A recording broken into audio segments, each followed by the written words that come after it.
What's up, you guys? I'm Rachel DeMita and welcome to the Courtside Club. Today I have an update video for you guys because there's quite a bit of news circulating within the WNBA today. So let's start off with one of the best stories of the day, and that is the news that Caitlin Clark will be returning to the court tomorrow in the Fever's game against the Golden State Valkyries. If you guys remember, she has been out for a couple weeks now with a groin injury, and it is something that we never got too much information about. We never knew the severity of it, but we did see that in games before she was out with that injury, she did have her leg taped up and it did seem like she was in some pain. Now, she did do media after practice today and kind of confirmed that she would be playing tomorrow against the Valkyries.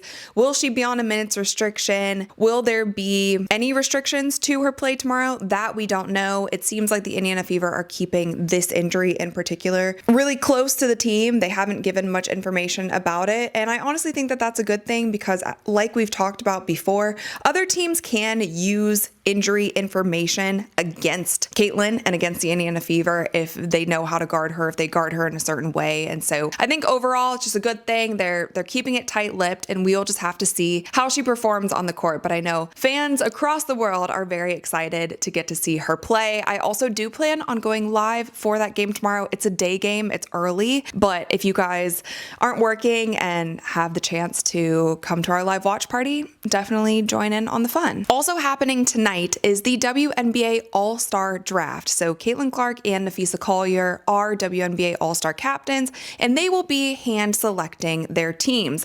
Now, they actually did this yesterday, but it will be aired on television tonight. I surely hope that because it was pre-recorded that they didn't cut out any of like the juicy back and forth. I hope that they kept it in its totality. Like if there's little fun one-liners between Caitlin and Napheesa, that just adds to the drama. And so I hope that they left all of that in, but that is also happening tonight at 7 p.m. Eastern time. Moving on, I want to talk about another report from WNBA All-Star, and that is the fact that WNBA All-Stars will receive $2,575, oh my gosh, this is so hard to read aloud, $2,575 for playing in the game, with MVPs earning double that, so around $5,000. And then AFLAC will award the winners of the three-point and skills contest more than 20 times what the WNBA offers its winners. So again, you guys, like, this number is laughable for WNBA All-Stars. The players make more than that in the Commissioner's Cup. Like the Indiana Fever players just made so much more than that for winning the Commissioner's Cup. They will also make more in the Commissioner's Cup than teams will in the WNBA playoffs. They'll make more than they'll make at All-Star unless you are winning one of the three-point contests or the skills contest. So obviously, you guys, we've talked about it a million times. I will talk about it more in this video as well. CBA negotiations are coming up, and I think this is also something that probably needs to be brought to the table. And I do expect that WNBA All-Star in Indianapolis is going to generate a lot of money for the league. I think it's such a great city to have WNBA All-Star. Whether you love Indiana, whether you hate Indiana, I think the fans are going to show up and show out, and it's going to be a great weekend. I also, you guys, just got my tickets today for the three-point contest and the skills contest, and still working on my tickets for the game, but I will be at WNBA All-Star weekend. So if any of you guys are there, definitely make sure that you come and say what's up. Moving on, let's talk about Angel Reese. She has also gone viral today for many of reasons, but the one that a lot of people are picking up on is when she is walking over to the bench and she slaps the clipboard out of her coach's hand. And you guys, my honest reaction to this when I first saw it, I was just laughing. It's kind of like the reaction that you're seeing from me right here. I wouldn't look into this too hard. I know it's already become controversial because they're like, oh, if another player did this, there would be think pieces written about it. And it's like, here's the context, you guys. Angel Reese had a great game. She had 22 points, 15 rebounds. There were some questionable calls from the referees on both ends of the floor during this game against the Washington Mystics, and they ended up losing by 2 points at the end of the game. And so she's a competitor. Love or hate Angel Reese, she's a competitor. She's a fierce competitor. And I feel like this was just a moment where her frustrations got the best of her. Hopefully, you know, later on, I'm sure she'll probably see this on social media and she'll go up to her coach and be like, you know, my bad, coach. That was not cool of me. I shouldn't have slapped the clipboard out of your hand. But I think it's just something with the Chicago Sky team. Like, they are not doing well this season. I think that is evident. It doesn't look like they are going to make playoffs. And this was just a moment of frustration at the end of the game. It is funny though when you play the clip over and over. This was a warranted crash out. Like, we can give Angel Reese a pass for this crash out. But Angel Reese, over her last 6 games, has recorded over 15 rebounds in each game. And if you guys look at her stat lines here, they actually are pretty insane. 22 and 15, 16 and 17, 24 and 16, 17 and 18, 18 and 17, and 10 points and 19 rebounds. She has really stepped up. Also, her field goal percentage across the board has also made a leap. I think she is closer to 50% in her field goal percentage now. So Angel Reese is definitely finding her own. And I think one of the biggest parts of her game that has improved is her shot selection. There were so many times where she was forcing up shots that she just didn't need to force up. And that's, I feel like, where the me bounce came into play, because she would put up a shot that wasn't the greatest shot, but then she was able to get her own rebound because she's a very skilled rebounder. But I feel like she's finding her own. She's making a lot better reads and she's kicking out the ball when she doesn't have anything great inside. This has also been a stretch of games where Camila Cardoso has been playing for the Brazil national team and she has been away. So Angel Reese is getting a lot of minutes on the court. Overall, her game is improving. Unfortunately, it is just not leading still to the Sky winning basketball games. They have still only won 5 games on the season, but shout out to Angel Reese. She is definitely improving across the board, and hopefully at some point this clicks for the entire team and they can get some dubs on the board. Now with that, you guys, I want to switch gears and I want to talk about the CBA negotiations, because that has been a hot button topic across the league. And this was an excerpt from a front office sports article that I saw today. So Nneka Ogwumike said that there were inconsistencies where we wanted to start negotiations based on what the players want when it comes to salary structure, revenue sharing, and a few other things. And then Nneka said this. She said, it's been made clear that there's this perception that the players don't understand the business. Kathy has told me that to my face. I communicated that to the players and I said, let's demonstrate that we do understand the business, especially as we're going back and forth in negotiations. The CBA negotiations and where they stand right now, like I kind of laid out here, it seems like they have already gone back and forth a couple of times and things are not going well. We have seen quotes from Satu Sabli where it was a slap in the face. Breanna Stewart also said that things are gonna get spicy when they actually get to sit down and start diving into these negotiations even more. There has been worries from fans and other players that there is a conflict of interest with Breanna Stewart and Napheesa Collier being at these negotiations when they are the founders in Unrivaled. And a lot of players are also kind of blatantly saying, like we saw Angel Reese and Dejanay Carrington talk about it over the off season. They were like, you know, if they don't give us what we want, then we're just not going to play. Like, there have been so many threats and little quotes that we have seen from players basically saying like a lockout is imminent. Like, we just might not be playing because they are not granting us what we want in these CBA negotiations. And I personally don't think all these little things that are being said publicly are really helping the cause.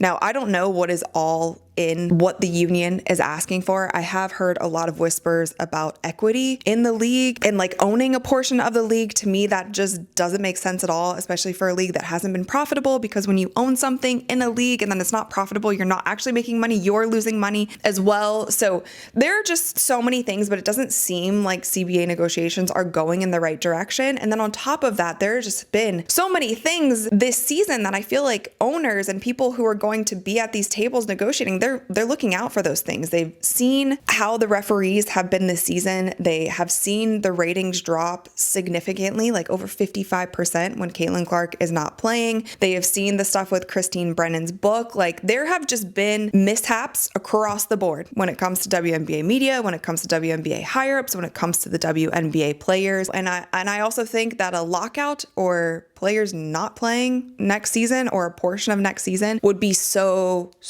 dearly detrimental to the WNBA.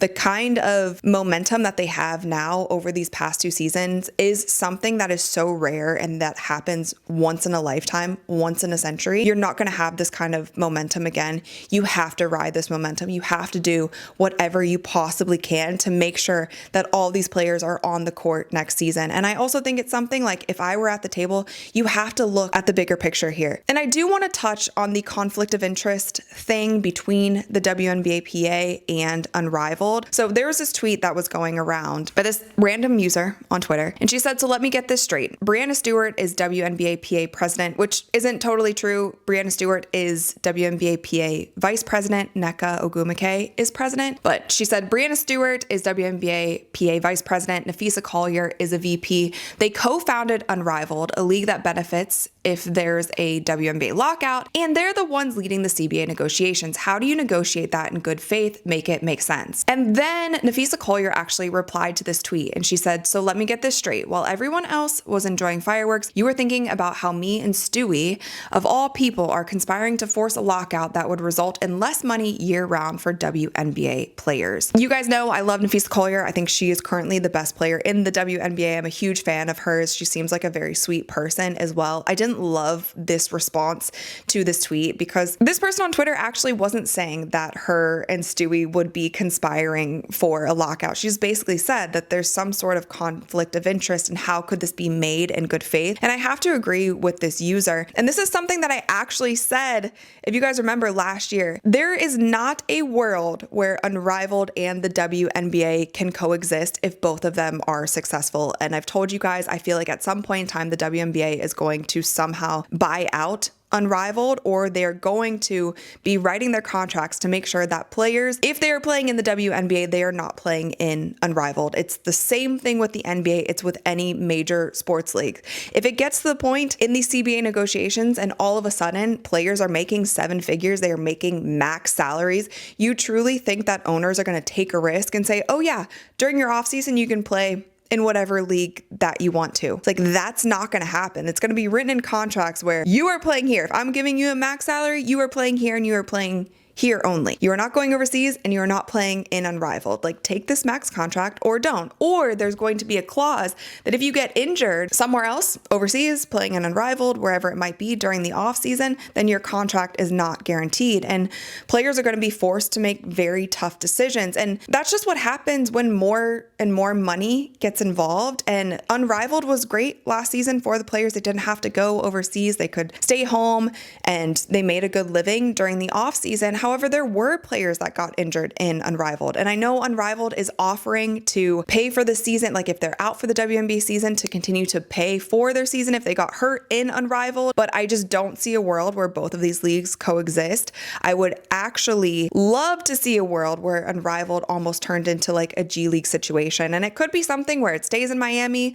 Like maybe if a player gets waived or something, they go and play in Miami and it's kind of like a G League situation that the WNBA owns. And so more players can still be in that WNBA circuit. But I think the goal for all of these players, hopefully, the goal should be for the WNBAPA, is that you play in the WNBA and you play in no other league. Just like NBA players, they don't do anything during the offseason. They're not going and playing in other leagues. They're going and playing pickup sometimes to make sure that they're staying in shape. But otherwise, their only employer is the NBA because they are making millions, tens of millions, of hundreds of millions of dollars playing for this league. Why would they risk it doing something else? And so that's my take on that, you guys. I kind of agree with this user. I think like, we don't think that you're conspiring to force a lockout. However, you have to be honest here. There is a conflict of interest. And I will also say, I need to find the screenshots, but the Lunar Owls, which is an Unrivaled team, they were like commenting back to users saying like, oh, if there's a WNBA lockout, will Unrivaled season be longer? And the Lunar Owls are basically saying like, yeah, we hope it would be longer. That's insane. And if you think that the owners and the people who will be coming to the table to negotiate with you are not seeing this and you're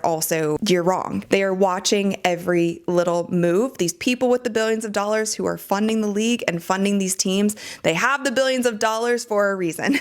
They got it there because they were smart in business. And so I hope that the girls get together and figure out what they need to do. But that is my like 2, 3, 4, 5 cents on CBA negotiations. I've been biting my tongue on it.